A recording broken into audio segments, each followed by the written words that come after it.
So, ich wachs nachher dann, gell? Warum? Wo gehst du denn hin? Ja, das weißt doch. Ich muss bei den Sternsinger aushelfen. Der Messner hat mich da gestern angerufen und gefragt, ob ich einen Kasper machen möchte. Du, ein Kasper? Ja, das finde ich aber gar nicht angebracht. Ja, wieso jetzt nicht? Weil ich mir da das Gesicht anschmieren muss, oder wie? Das ist doch mir wurscht. Aber ich finde, das passt einfach nicht. Ja, was passt jetzt da nicht?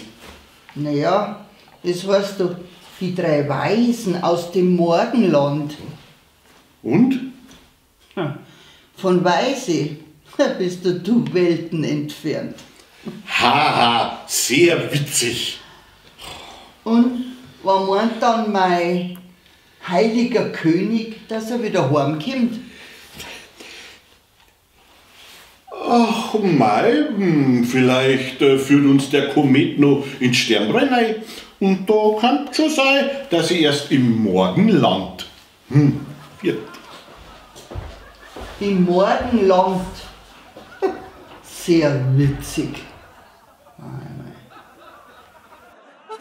Bayern Comedy wird unterstützt durch die private Landbrauerei Schönrau.